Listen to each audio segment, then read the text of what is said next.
Well, Mike Hobart, thank you for joining us. We're trying to get something scheduled too for a while, but yeah, man, glad you could show up. I appreciate the interest in just wanting to have a conversation with me. Yeah, dude. I mean, it's always good, and you have done some things in the mining space, and you write a lot. So want to hear about some of that stuff too, but also just kind of your backstory, and you guys both being military folks. Yeah, you can give us some insight on what the Bitcoin feel is within kind of the services. Is there a big contingency of Bitcoiners in there? Because I feel like if they understood it more, they would be. In my circles, I don't think any of them have paid attention to it whatsoever. Really? I would say that the interest, particularly within the veteran community, is spreading and growing pretty rapidly. I think so too. And I think a lot of that is also going to be because of events and decisions that have been made in the last 3 years, in particular, with regards to just like military operations, policy decisions, the military trying to figure out why they can't meet recruiting quotas. I wonder why. You know, there's just been a lot of like not smart decision making going on within military leadership, and they just and Jake knows this, like the military, and speaking specifically my experience with the Army, is not exactly an environment that is conducive to out of the box thinking and creative thought with regards to just like, no, if anything, it's you're punished for it and it's suppressed. That's you're contained. My number one reason for leave. I mean, outside of like we get paid shit and I don't really want to do that anymore. Yeah. But outside of that, like why are we doing things the way that we're doing it? If this fucking sucks, it doesn't work, it's inefficient. It's like shut the fuck up. Yeah. And then they're gonna put you somewhere and then they're just gonna bury you. It's just like within the corporate world. It's like if you have a good idea, you get bought out by somebody, they're just gonna shelve you and keep you there, and you're gonna collect dust. Yeah. All they want is good soldiers who fall in line. Yeah. And the funny thing is that maybe it's not funny, but they like to make it out like they are that way, right? Particularly with their recruiters. Like every single veteran you will ever speak to for all of time will despise recruiters because they'll pull out every lie in the book to get you to sign on the dotted line. And then you get in there and you're like, this isn't a place to grow if you're somebody who's willing to challenge just like traditional ways of doing things. And I don't know about you, Jake, but like the drill and ceremony stuff, and particularly the focus on respect the title and respect the rank and not the man. I'm like, I can't. Like if you hold a high rank and you're an I'm idiot. not a military guy. Like I actually wanted to go into the JAG really badly, and I did get accepted into like, I almost went straight out of high school, didn't do that. And then I got accepted into OCS for the Navy back in like 08, 09, something like that, before I went to law school. And then during law school, I was wanting to go to the JAG.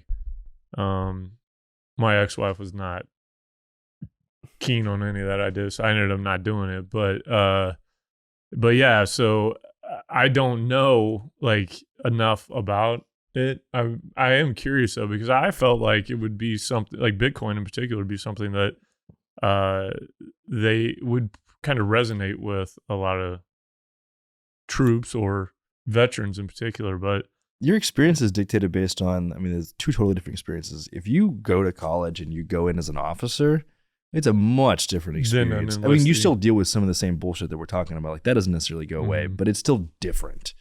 The enlisted side is just, fall in line. Yeah, it's just, and it's, I don't know. What never really sat right with me was like, even the guys who were, and you see this play out, I give so many different stories.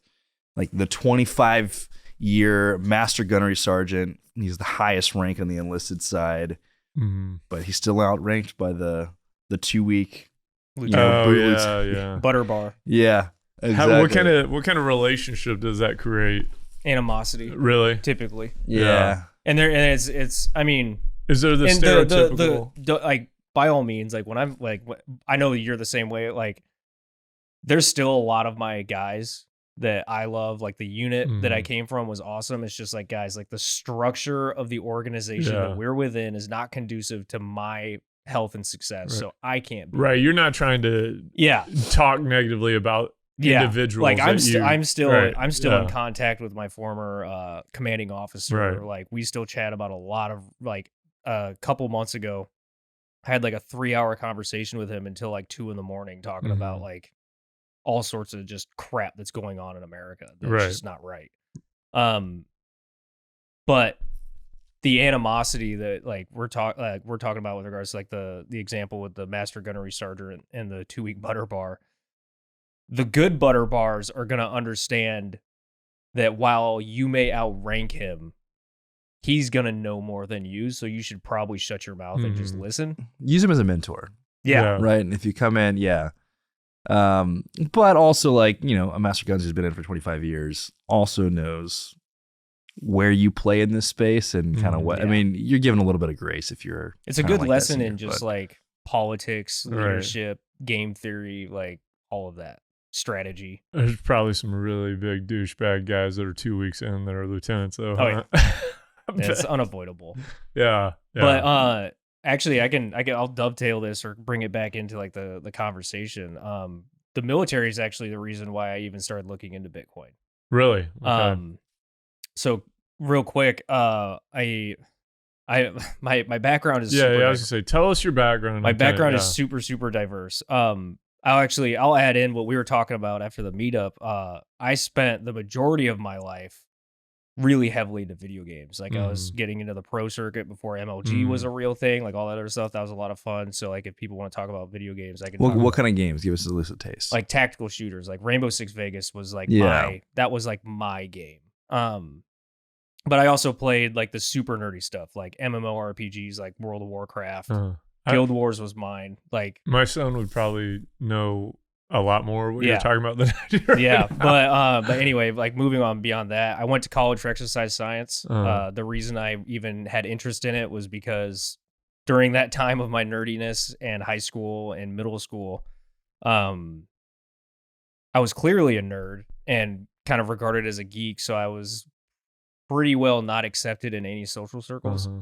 And I was extremely skinny. Like I was 6 foot, like a $120 wet. Oh dang, dude, that's like, skinnier than I was. I was really skinny. My mom would she told me that as a kid she would describe me as the widest part of my legs were my knees. Oh man.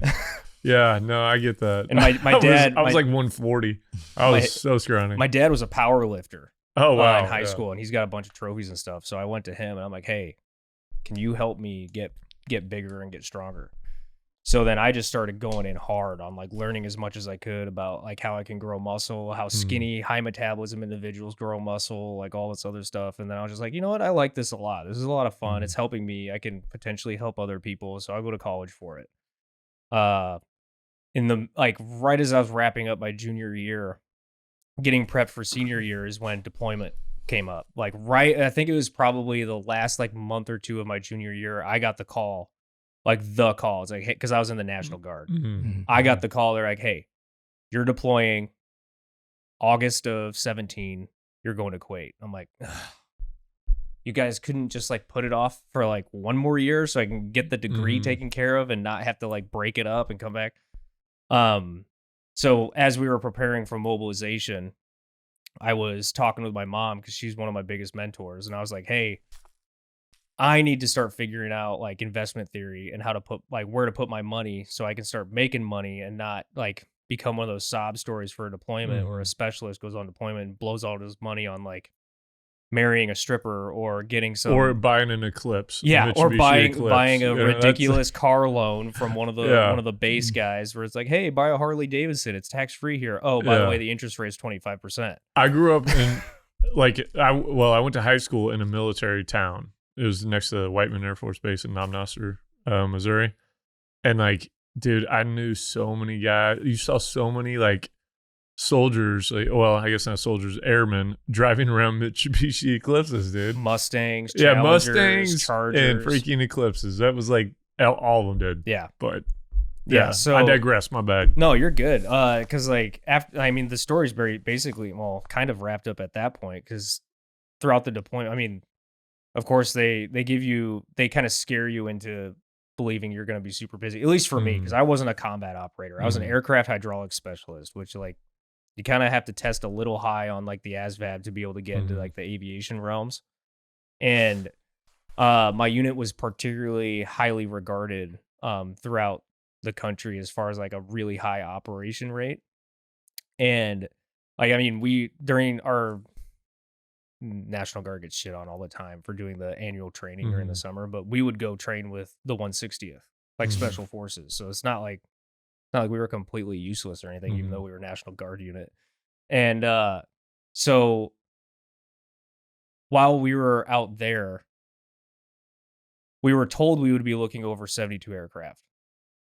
We got there was 2 Chinooks that were waiting for parts for like months. So we had nothing to do. Just bored. Yeah. So I just spent all of my days working out 2 to 3 hours a day and studying Bitcoin for like 4 to 6 hours on average every day while I was on deployment, putting more money into it the more I learned about it. And then of course, a couple months into it is when it did its run up into 20,000 and then came crashing back down. And I was like, oh, this is different. Yeah. This is really weird. And then fast forward to the pandemic when we're all locked down and I go on Clubhouse and start just like talking with people about Bitcoin. Like the more Clubhouse grew in popularity, the more people that were interested in Bitcoin. Like it's just kind of like a magnet at that point. That's where I found out about the synergy between Bitcoin and Bitcoin mining and energy. That's what blew my mind. I was like, the money stuff for Bitcoin is cool, but the relationship between Bitcoin mining and power and energy generation and power distribution and that whole game, I'm like, this is what is going to change society first. And then the money stuff will come downstream after people realize that Bitcoin does more than just money. Yeah, there's a utility to it. Yeah. Well, I mean, you can argue there's a lot of utility. Oh, yeah, there's a ton. I agree. But that's one that... It's a physically reflected utility. When people say like Bitcoin's not tangible and you can't touch it, and it's like, no, you can. This is how it's literally a tangible. There's a tangible utility for it. Yeah. And yeah, it's the energy infrastructure side of it. But yeah, that's I seriously, I don't think enough attention is given to like what Bitcoin is going to do, because like oil and gas are going to be some of the biggest benefactors immediately, right? Because like we talk about, I know you guys have had conversations with like Mario and Lisa about specifically like flare gas mitigation. Like that strategy appeases the oil producers, appeases the environmentalists.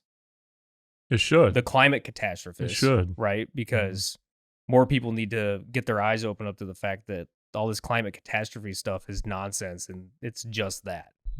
Right? Like, particularly around now, I'm not saying that like methane getting into the atmosphere is nonsense. Right. There's a difference in saying that it's all like that it's not a propaganda tool. I think a lot of it is, but we all are very conscientious about the operations that we do.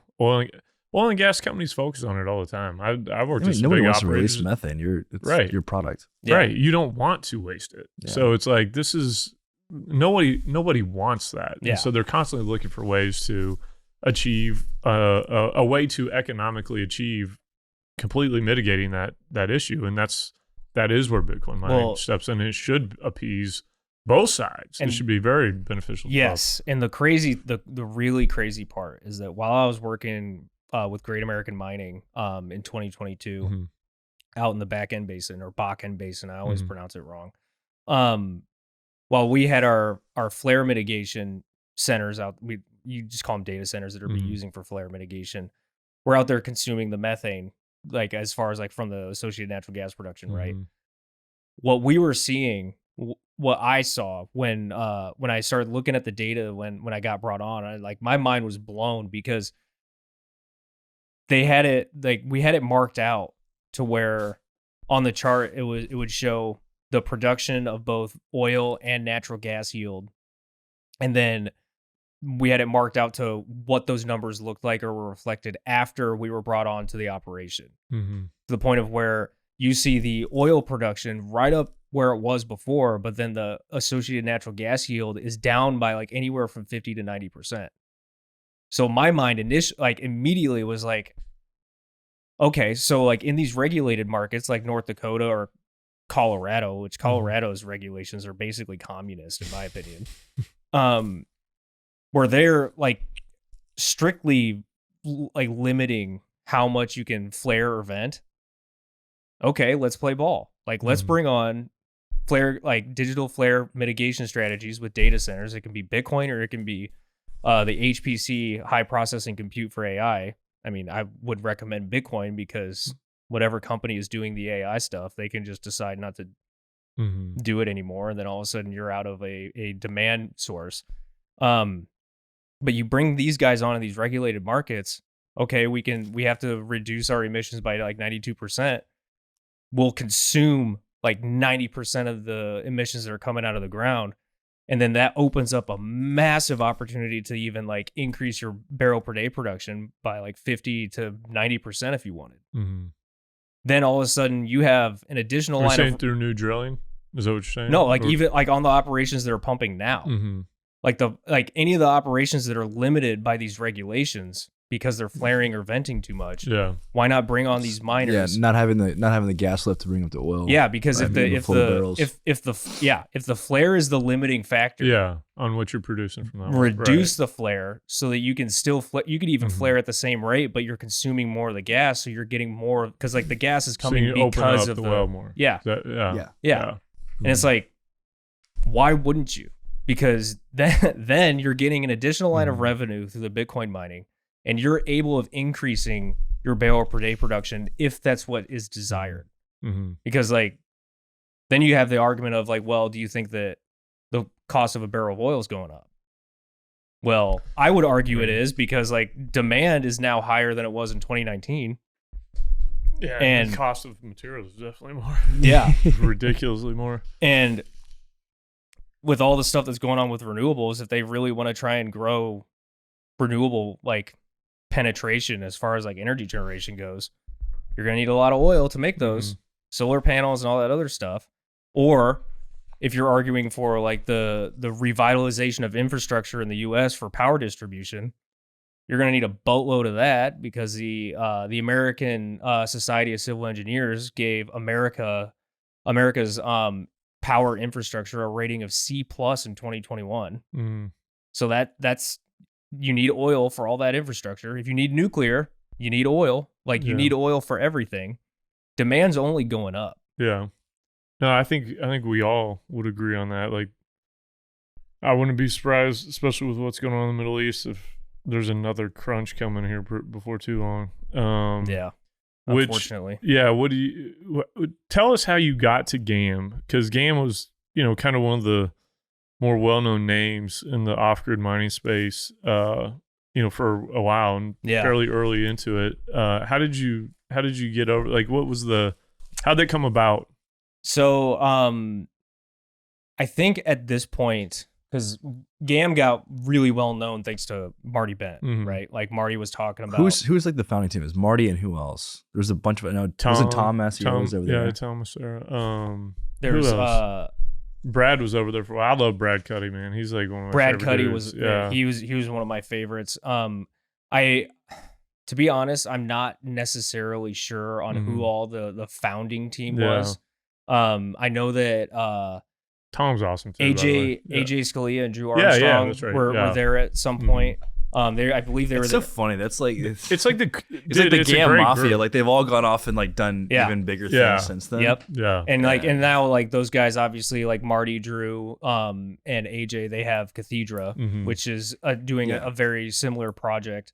And they're like over there killing it from what I understand. Austin was over there too. Austin Storms. Yeah. Yep. Yeah. That's a good group, man. That's a bunch of cool dudes. Yeah. You know what I mean? That's a good group. All those dudes. Drew is honestly one of the smartest dudes in Bitcoin mining. That's what I hear. Like, we need to get him on here. he's sharp, dude. He's just cool, you know. He's Well, like they like East Coast hippie. those three, Drew, AJ, and Marty just had a podcast together, which they were talking about like all the things that they've learned in the last couple of years. Is it on Marty's podcast? Yeah, it's on TFTC. Yeah. Okay. But I believe that a lot of that group had kind of like split off, like everybody had kind of like cast to the wind to start doing their own things. And then that's where I was just brought on to kind of do more of the communications and marketing push and just like get out in front of cameras and spaces and individuals and just talk about the utility of flare gas mitigation through Bitcoin mining. Is that what led into you writing, or were you writing? No, already? I was writing well before that. Yeah. So how did that get going? So you were just doing it independently, right? Yeah. Yeah. So I, going into the pandemic, on top of like the Clubhouse thing, I was like, you know what? I need to start putting just like my thoughts down on paper. Cause like for years I'd been thinking and saying a bunch of things that ended up coming true years later. And I'm like, you know what? I kind of want to just like have this out there so I can refer back to it and see like, oh, like, you know, I told you so. Which, you know, call it vanity or whatever, but I wanted to be able to say that I'm not a complete idiot. And I wrote a article about Bitcoin power, like Bitcoin is power. And funny enough, Will Clemente on it is either, I believe it was Will Clement. He had noticed it when I shared it on Twitter, and he's like, hey, I know some guys over at Bitcoin Magazine that might like this if you want to write for him. And that's where I got connected to Tyler LaRoche. Yeah. And I owe him a call too. Yeah. Yeah. I'm glad you brought his name up. Yeah. He texted me like yesterday or the day before. And he had hit me up and he asked if I'd be interested in just continuing to like send them things that I write about. And I'm like, yeah, sure. Yeah. And then I think I put up, I don't know the numbers. I probably put up 30 articles in the first year. And then maybe like the first 18 months. And then like got to the point of where Todd Garland at GAM, he was the CEO at that point. And he had hit me up. He's like, hey, would you be interested in writing a little bit about us, like at Great American Mining? And they flew me out to check out the operations. And because it wasn't just that I wanted to see the operations, it's like, I want you guys to educate me on how like I think I understand it conceptually, but I want to know like the specifics, like the technicalities of like filtering the gas and like all that, and like getting to the point of where it's actually even usable to run through a generator. And then like the game theory and the dynamics of like remotely operating a generator set to make sure it doesn't go down because the flow of gas coming out of a well is inconsistent. So it's just like being able to write about all that. And then I'll have to go back and read that one. Todd liked what I produced. Yeah, it's tough. But so are you still writing for them? And by the way, I do want to say this: Tyler LaRoche and Dylan LeClaire, those are two of the smartest little dudes I've ever met. And the future is bright for the young. Are they physically little, or are they just younger than you? Well, I mean, they're not huge guys either, but they're not small though. No, they're not small. They're young. They're just on their 50s like you. Right. Like it was really weird. I was talking to both of them for a while about kind of doing some stuff together potentially. And at the time, I'm 42 and they're both 21. And I'm like, shit, man, I'm literally the same age as you two combined. That is damn terrible. And I'm like wanting them to come do stuff with me. You know what I mean? It's kind of, when you talk to some of the smart people in this industry, the future is bright, number one, but it's like where they're at compared to where like I was at their age is remarkable. They're so I was far not doing advanced. anything remotely intelligent. No, they're so beyond like where I was. It's ridiculous. I told them that too, but yeah, sorry to interrupt. Go ahead, my bad. No, like that. I mean, it's been basically just a long diatribe of my background. So no, but I like hearing people's different paths to it because, I think, my fault. I think everybody needs to like understand how you get there, because we live in kind of an echo chamber on Twitter. Which I've gotten away from completely. Yeah, I really don't ever log in. Yeah, that's healthy. It is healthy. But for a long time, it felt like it was just kind of the same people with the same story. And I don't think that there's enough people that are outside of it that can feel like they can relate all the time, because it is kind of a closed off group. And so that's why, to me, it's important that people that write about stuff kind of, how did you get here? Because people are going to read your stuff. You're in Bitcoin Magazine, you know what I mean? That's the probably the most popular or well-known periodical, even though it's kind of more online, but that people would read. Well, it's like my biggest thing with like my writing, because I also have my own Substack, which for anybody that's interested is like justhearmeout.substack.com. My biggest thing is that, and it's one of the pain points with Bitcoin Magazine, where I prefer to have the long form, because the things that I like to talk about are extremely complex. Like, how long are we talking? Like anywhere from 3,000 to 7,000 words. Yeah, it's a lot. Yeah, that's, most people do not want to read that much. But and honestly, like, I don't really care. Like, I'm sorry. Like, I get that you want to read just like quick snippets, but the things that I want to talk about are extremely complex, and you need, if I'm gonna break things down to a simple, absorbable idea, there has to be a lot of steps in between. Like when we're talking about oil and gas production, say for example, like I wrote I think it was somewhere between 3,000 and 7,000 words. I have a series of essays on my Substack where I wrote that like Bitcoin is the solution to the energy problem.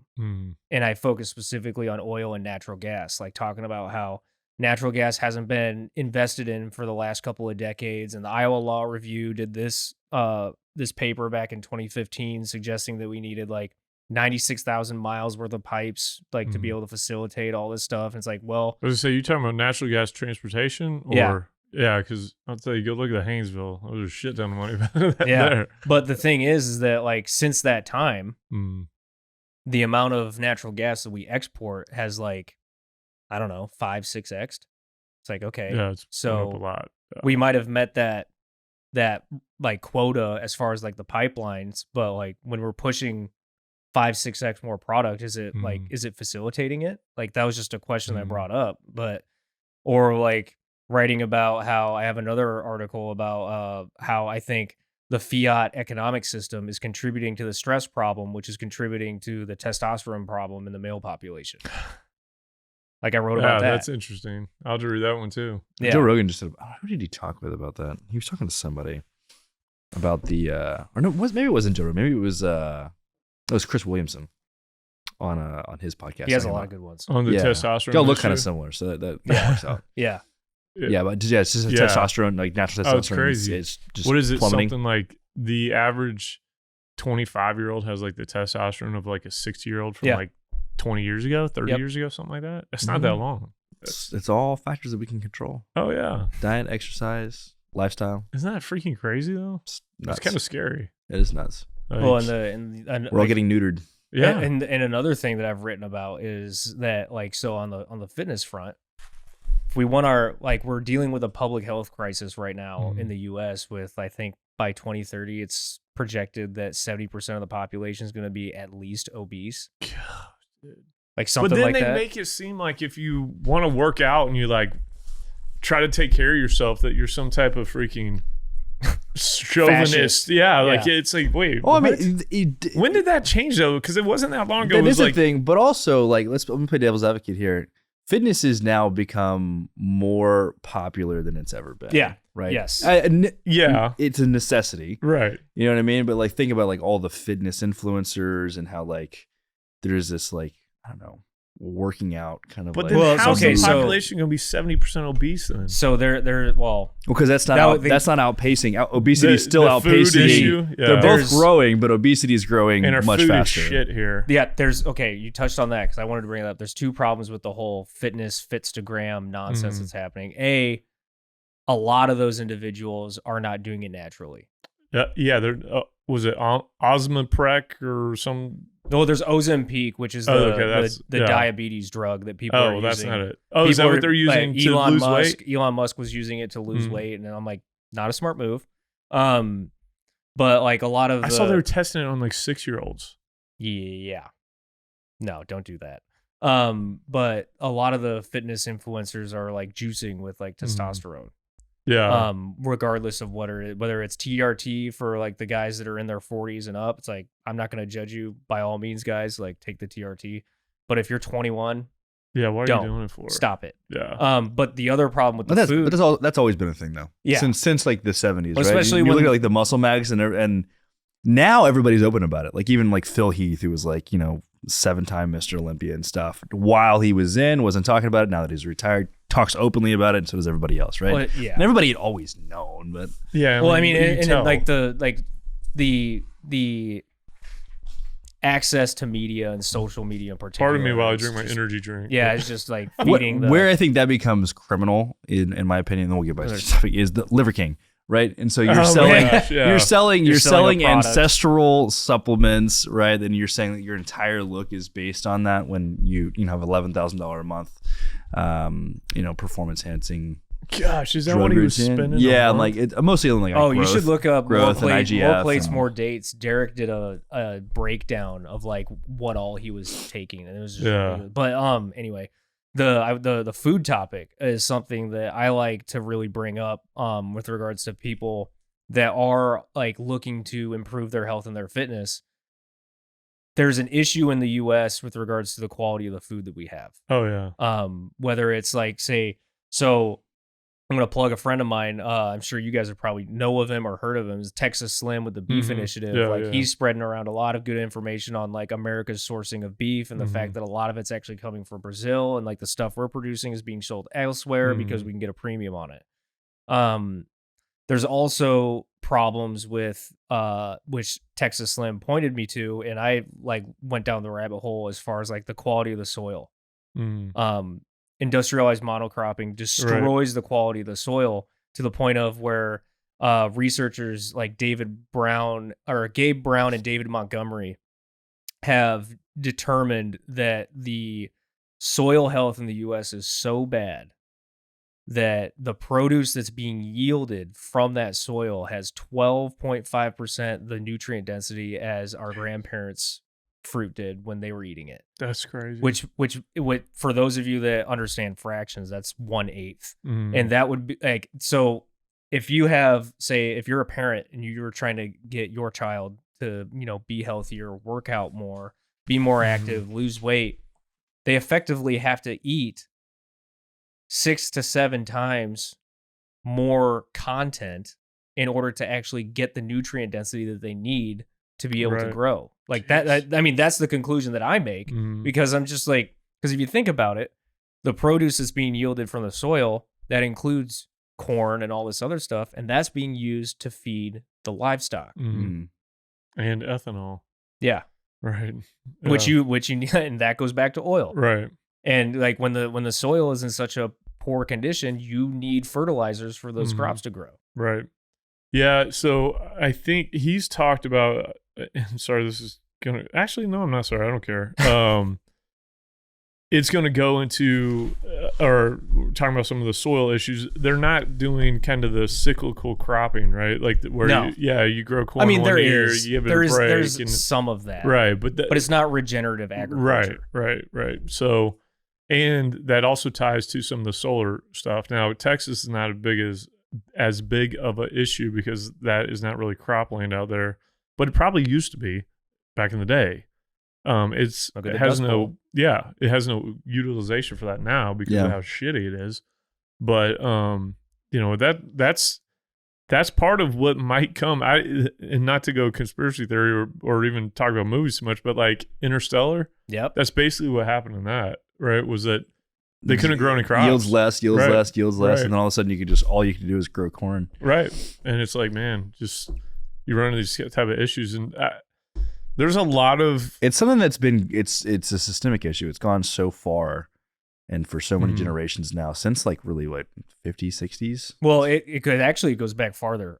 So like I need to do my due diligence and go back and get the individual's name. But for one of my articles in the research, I found that there was a philosopher, I can't remember his name, but there was a philosopher that identified that while everybody looking at the Roman Empire blamed it on strictly like the currency clipping, there's an effect that was downstream of that actually caused the tipping point, in his opinion. And that was because like everybody, like guys think about the Roman Empire once a day or whatever. There was like, because like everybody talks about the meme as far as like the bread and circuses, right, to placate the population. I don't know that meme. You don't know that meme? No. So like the whole kind of meme was that while the Roman Empire was withering away, they had their armies so stretched out and so thinned out that they started like clipping the currency to make the currency go farther. You'd take out a little chunk and then bring it together, smelt it together, get more coins out of that. In order to kind of placate the population and kind of ignore the issues that were coming out of the currency debasement, they brought back the Colosseum. They brought back the Colosseum, and then they would provide free bread within the Colosseum to not only keep people satiated, but then also satiated by keeping them entertained. Entertain them. Yeah. Problem. It's with the new Sphere in Las Vegas. Yep. Yeah, dude. It's a distraction. Problem. Man, so that thing's dope. The really crazy problem that came out of that is that in order to supply the bread, they were pushing the farmers to overfarm their land. And then this particular philosopher identified that like the sand, the ground that they were farming was turned to sand, and then they could no longer produce the bread to keep the population satiated. And then that's what allowed the entire thing to come crashing down. Wow. Now, so let's like I get accused of being a doomer all the time. Let's talk about like I would never say that about you, Mike. let's talk about I feel like we all need a conspiracy theory hat right now. We need a tinfoil hat for all three of us. Well, let's talk about like the solutions real quick, because I was thinking about it on the way over here. Like, so solution A is going to be oil, regardless of whether you're talking about nuclear or like natural gas for power generation and like reliability and stability. You're going to need oil to build the infrastructure to provide the irrigation systems to produce regenerative agriculture, like systems or cycles out within the Midwest, right? Like, because like one thing with like regenerative ag is that you need not only, because like you need to essentially build an ecosystem on your land to where you have a berm with like shrubbery and trees and everything to facilitate the birds that are going to eat the pests. The pests are the ones that are eating the crop, right? You need that kind of whole ecosystem to satisfy itself or to maintain itself. And then the benefit of that kind of ecosystem is that you're also making sure that the soil is like nice and dense and dark, right? Because that holds a lot more water. Then you don't need to dump as much water onto the crop to maintain it to get your yield out of it. And then by doing all of that, then you have a more nutrient dense, potent yield that's a higher quality product, right?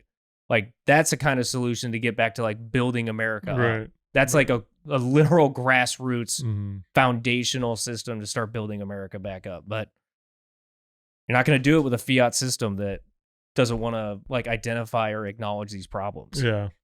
Well, and I, you know, I don't know. I think that goes to kind of, and I'm definitely like a capitalist, but there's a balance of kind of people's morality that I think needs to play in on what you're willing to do to make this ties into the pharmaceutical industry. I don't know if you've realized if y'all were on Netflix, but in the last like 2 weeks, maybe a little bit longer, last month, they have dropped 3 shows or movies vilifying. They're going hard after pharmaceuticals. So I don't know if there's some money behind Netflix or something, but they did the one with Purdue Pharma. They did this one, Pain Hustlers.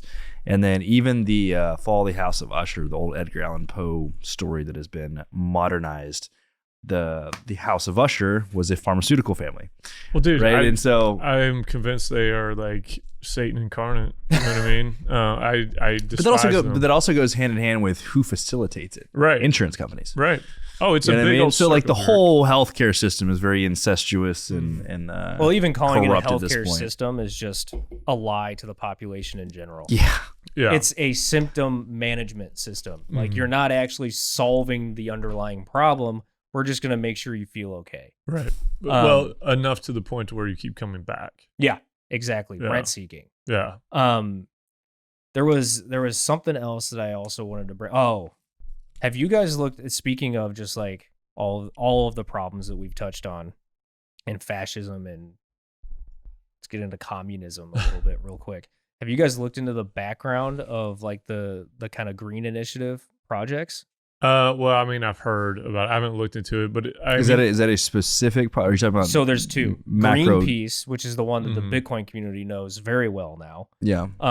Greenpeace was founded in the 70s, I believe in 1971, which if you're an individual has visited the website, what the fuck happened in 1971, that should, ring some Mhm. bells, or you understand that the whole Richard Nixon and the gold window. The gold standard was removed. A communist couple founded Greenpeace in 1971.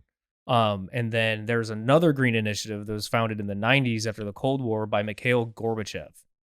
So like just looking at these like the lengths that the environmental like catastrophists have gone to the point of using such nonsensical strategies as throwing oil products that they had to purchase onto oil paintings Yeah. to try and protest oil while they're wearing products that are produced from oil. Yeah. Like that whole just like nonsensical cyclicality and just like ironic relationship. There's just more people need to like have their eyes opened up to that. And I think that the problem we have and why I'm kind of, I guess, a doom and gloom guy is that you reach this point where people are not going to change sides. You know what I mean? They're more concerned about being able to claim that they're right than they are about the truth. Dogmatic. Yeah. And so you get to a situation where it doesn't matter what the facts are, because it's like the ultimate easy way to point out the hypocrisy that people live with. Yeah. But they don't care. And that's because we talked about this on the other one, in my opinion anyway, they don't have enough real problems in their life. You know what I mean? Like things have gotten to a point where they're not dealing with a day-to-day issue that requires their attention for them to kind of get out of a situation that is a truly... Reality hasn't checked them yet. Right. Yeah. And so for that to change, it would require something catastrophic to happen. And we're at a scale now to where something that would be catastrophic enough to happen is going to be catastrophic for everybody. Yeah. And so I don't see how it gets better. Like, and that's not to be a doom and gloom, dude. It's just I'm a realist. You think about I think about recent crisis that we've had, right? And so you think about obviously COVID and the good and bad that's kind of come out of that and how it's pushed us into the world's different one way or another, right? And I think a lot of ways it's kind of a good way. But then also you look at like Uri, right? And particularly locally here in Houston, right? I didn't have power for 4 days at my house, and I think it woke a lot of people up to like, oh shit, this stuff is not like, it's not just like guaranteed. Like I was like flicking the lights and it always comes on, or I always have heat, So I think that, you just need need some more crisis to that. But even the problem though is even on that scale, that was a regional issue, right? Yeah. As a statewide, well, we're a very conservative state, and so you kind of have a more uniform thinking. But if you look at us as a country, think about it like this: Biden went over to Israel, right? What, 2 weeks ago, whatever? Sure. A week ago, whatever it was. I've made it a point to block all activity that with regards to what's going on over there. I'm not taking a position either way, because I'm like, I almost feel like we don't know what's truly going on. Like the media, you cannot trust a word. You can tell the only thing we know is that the one thing for certain is the only thing war guarantees is death. Innocent people are dying. Right. And innocent people that don't get to make the decisions about what happens on either side are the ones that suffer the most. Well, you can particularly, it's been a glaringly educative series of events the last couple of weeks of how many people truly did not learn from the Ukraine situation. Right. I agree. It's a whole other can of worms. Yeah. Yeah, it is. But we're hitting all the Google SEO like checklist. Yeah, I know. There's going to be all kinds. We're going to get good listenership on this one. But crap, what was I going to say? Damn it. Biden and Israel. Oh, yeah. Okay. Think back to 9/11. And again, I've got my own feelings about some of that, which have changed over time. But yeah, right. Here we go. Conspiracy there. Foil to the foil. Yes. But regardless, the country did come together during that time. And it felt good. Like I remember being like, wow, we're all on the same team. Yep.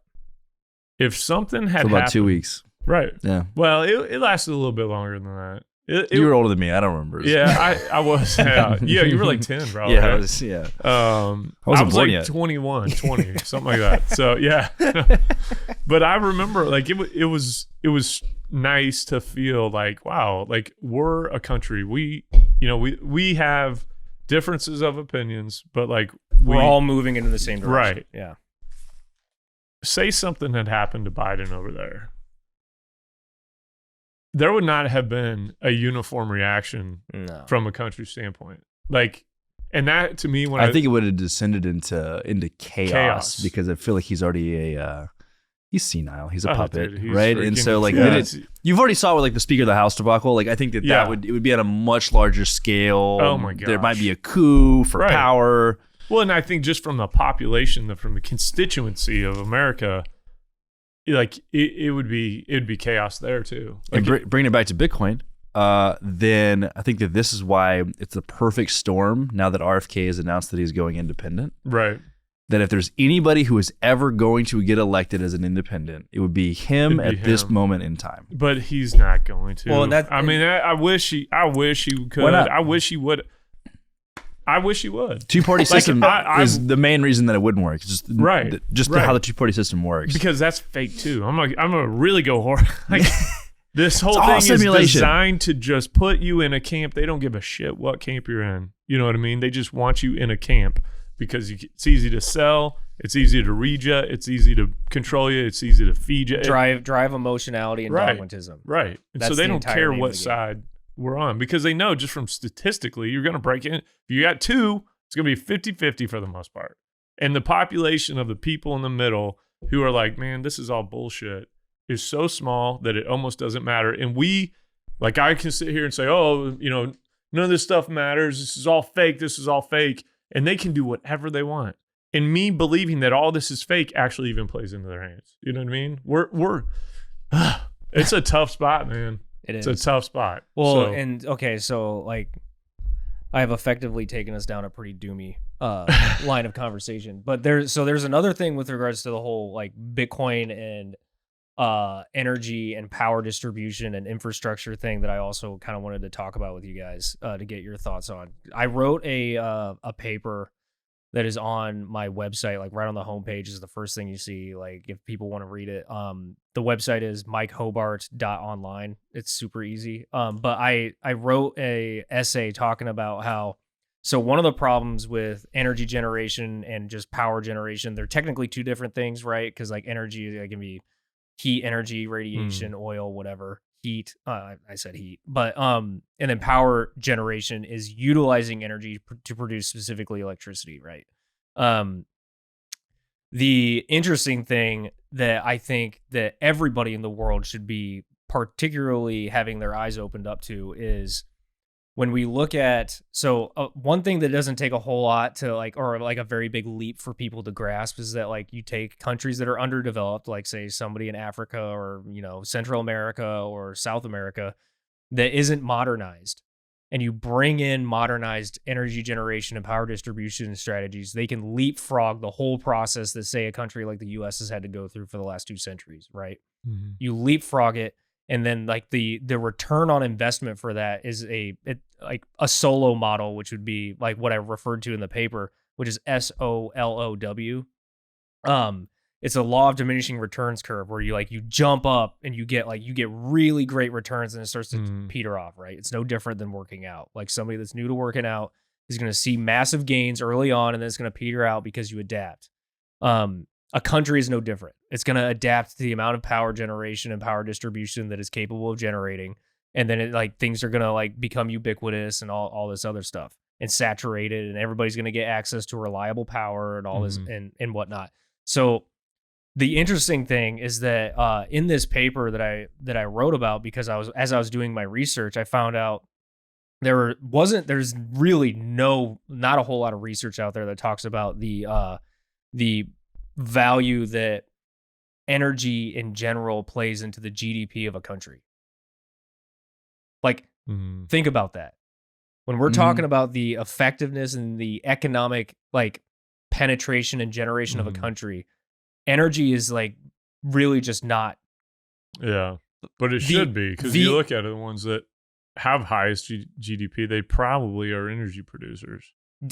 Yeah, like whether Us, Yeah, Saudi Arabia, right. All the Middle East. Like, whether you're a country or just like a human being, if you want to grow and succeed, you need energy. Energy is the stuff of life. Like, yeah. And I have a whole other thing that I can bring up with you guys if you want after this about life and energy. But the fact that energy generation and power distribution isn't even being considered in economic models. So like we're not even looking at how effective or how reliant we are on energy generation towards the GDP of a country is just completely broken in general. Yeah. Like they in these research papers, which is Stern and Candor, they had one in 2012 and I think one in 2015 or 2016 that were referenced in the paper. They even they mention in the research paper, like they basically say there isn't shit here.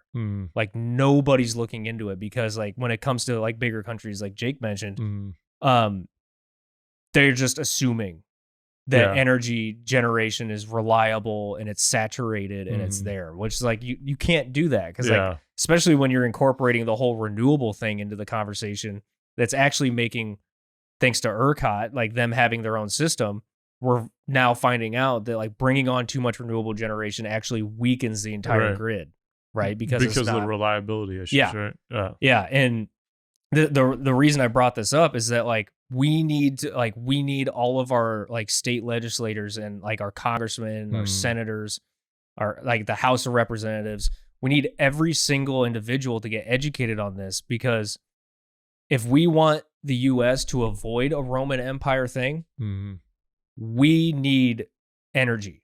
Like we need a lot of it. We need like the cheapest power we can get, the most reliable power we can get, because cheap and reliable power is how you facilitate innovation. Like if you're paying for $1 a kilowatt hour, ain't nobody doing shit. Right. Like you're just doing the very bare basics just to get by. And Bitcoin mining facilitates that to like in every direction. Yeah. Like we talked about oil and gas, nuclear is the perfect pairing for Bitcoin mining. When you have something that can like consistently run like perpetual demand that doesn't have to fluctuate. Right.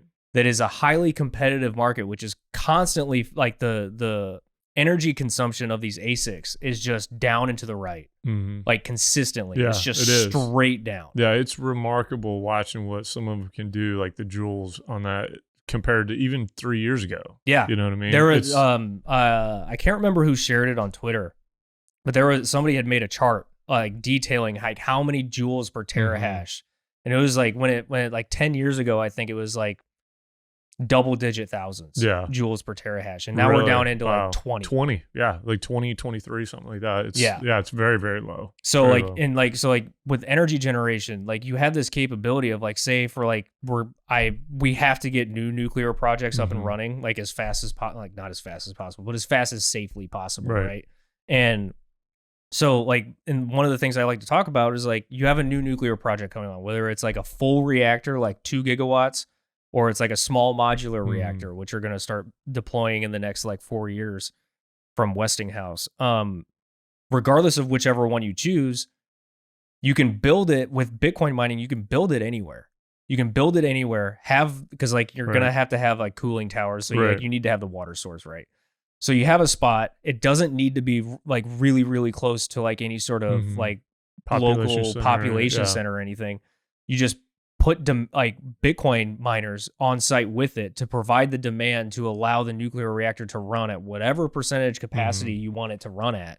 Yeah. And then it's earning a revenue, and then you can have the infrastructure tied in later and people can build up around it. So to that point, and I've mentioned this on the show before, so I apologize for anybody who's had to hear this already, but I was in Dubai and I'd met with a guy who's a nuclear engineer, and he told me they would be mining Bitcoin if Bitcoin was worth zero for the reason because of the load capability and bringing it up and down. It's the safest way to bring a nuclear facility offline or online. Yes. It literally is the size of the load that it can handle and the speed at which you can do that and kind of control down is second to none. There's Yep. nothing like it. So yeah, I think the more people start to understand energy, because honestly, man, like before I got into oil and gas, I'm from Missouri. Like we did not have an oil and gas industry really. Yeah. Same with Iowa. Yeah. Nobody talks about that stuff. Like you don't even know what to talk about. And so when you get into it, like when I moved down here and then I started working in oil and gas, it's like, oh wow. And then when I got into Bitcoin mining, it really expanded on it. But it's such a simple concept when you start understanding how Bitcoin mining works. Yep. To see the jump towards what it can actually do. Yeah. Because what you're talking about is the same thing I talk about like with El Salvador and Africa and all these places where you need reliable power for basic human needs. You know what I mean? That people don't have. We talk about here, like you're talking about it, to extend the kind of dominance of America, which is good and we're all proponents of. But even in other areas, it's like just to basically allow people to have access to reliable power from whatever source using small nuclear reactors. SMRs are like, that is going to be a game changer to me because you are able to basically go develop areas that number one would not normally ever get it because for a multitude of reasons, the country might not have the GDP or the economic stability or situation where they could actually go build out, apply some of their capital or their GDP to building out grid infrastructure when they don't even have the generation capabilities. So it's like, that's where SMRs to me too are like, this will change entire countries. Oh, this will change the world. Yeah. Because when you get to that point, when you have these smaller, lesser capable countries right now, like realizing this and starting to execute on it, then when you have reliable and supplyable power, you allow for the cost of living to come down, the standard of living to go up, right? Which is, with the amount of people that are virtue signaling about caring about everybody across the planet,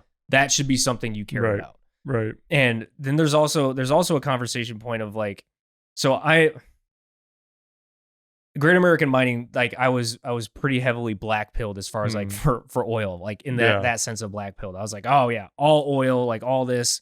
And then since they got acquired by Crusoe and I got cut free, I've been kind of just like looking at just energy generation broader. Yeah. Like we just need energy generation. Right. But so like we've been, you know, crapping on renewables. There's also a thing where renewables need Bitcoin mining too. Yes, absolutely. Because like their problem with regards to wind or solar is like the whole duckbill problem, right? Like they tend to produce peak power outside of the peak demand window. So that means that they're almost constantly curtailing. Yeah. Right. Because like the economics don't work out.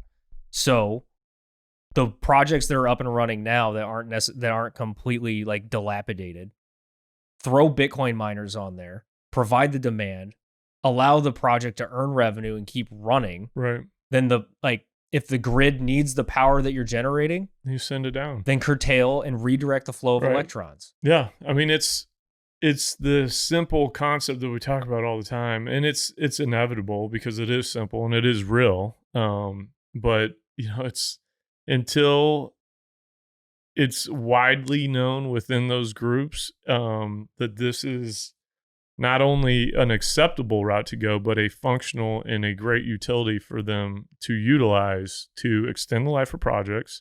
I've talked about with oil and gas wells as well. I mean, you literally can extend the economic life of a well through Bitcoin mining. Yep. You can make wells that normally wouldn't have been economic through Bitcoin mining. Same with these wind and solar projects. I have talked to multiple wind groups in particular that have old kind of dilapidated facilities that like they're on the verge of shutting down, where it's like, well, you could extend the life of this by another 4 or 5 years by going to a miner and utilizing what you have left to sell electricity to them and then curtail. Same scenario you just laid out. And they're starting to understand it, but it's like, it's almost this two-way street where they got to know that Bitcoin's real and they got to know that how this works. And I have noticed over the last year in particular, groups that I was talking to back in 2020 about this are now circling back to me now and wanting to talk about opportunities. And so, which is awesome. Right. And it shows the education of it. And in fact, I was talking to another guy who, he invested not NJ, he bought some containers from us back in the day. And he's, kind of a finance guy, investor, institutional type investor. And I had a talk with him the other day just to catch up. And he brought up, I asked him specifically, like, how are people viewing in the institutional world that you come from? He's out in, West Coast area.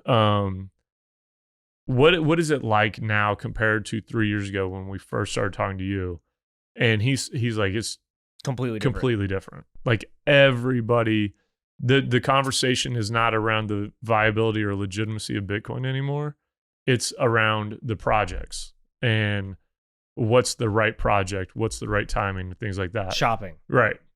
It's not any longer, is this bullshit? You know what I mean? It's, okay, let's talk about what project we pick out of these lists. So that's awesome. It's wonderful to hear because, and it also, I think that's what over time will lead to less volatility. That and market cap size. Like I think just naturally when the market cap continues to grow, you're still going to have booms and busts. It's a commodity. Right. Yeah. It's a commodity, but I think you're going to see the reduction in the swings that you have. You know what I mean? Where more of like a slow build kind of trend. Right. Yeah. Right. And because like oil and gas is not as volatile as it was, 10 years ago, 8 years ago. That's not something I would know. So that's good to know. Yeah. Like you're still going to have these booms and busts. You're just going to, but I think they get reduced over time. Demand is growing. And so it's like, it's going to be harder to have just these vast long-term debt, like down at the bottom. And plus you got companies that can hedge, right? And so they're not going to just completely leave the market. I've been surprised at how many miners have continued to grow the hash rate despite the mining economics. That's been something that has been crazy. I've been saying it for a couple years now. I'm like, you look at that hash rate chart, and I'm very confident that there's obviously going to be private participants, but I'm growing more and more confident that while I've been more correct than I thought, that there have been countries privately, secretly, using Bitcoin mining to facilitate their infrastructure. I agree. I think that's where a lot of it's coming from. It has to. Because like I wrote an article for Simply Bitcoin earlier this year, like back in like January. Like there was a like a meaningful little dip in the hash rate. I think it was like 10% or something, and then it bounced back up really quickly. That amount that it corrected for was equal to a 2 gigawatt nuclear reactor just mining Bitcoin. Jeez. Like that's a lot of power. That's a lot. That is a lot. And don't get me wrong, oil and gas is still volatile. It always will be. But I'm just saying, because I mean, what, 3 years ago we were, 3.5, I guess we were, we hit negative prices. So like, it does happen. Well, and nat gas hit like what, like $6 or something at one point, and then crashed back down to 2. Went up to like 9. Yeah, it was crazy. That was it was funny because I had left oil and gas. Well, I didn't really leave it, but I was working at Jay, and it's like, man, $9 natural gas sucks. But like, man, the whole time I was working oil and gas, like, oh gosh, what I would give to have $9 natural gas. But well, look, dude, I'm glad you came on. I'm glad we got you on here finally. This is a fun little riff. Yeah, man, it's fun. It's a good time, and I enjoy it. I like having, I'm sure that Jake probably was like, man, these guys are getting deep on this freaking going all over crazy conspiracies. But I don't know, man. Conspiracy there's a reason they're there. So we'll have to turn the camera off when we talk about some more of these. But yeah, dude, thanks for showing up, and thanks for inviting me. We'll we need to stay in touch. And what are your plans? What are you doing next? You gonna keep writing? I'm gonna keep writing for sure.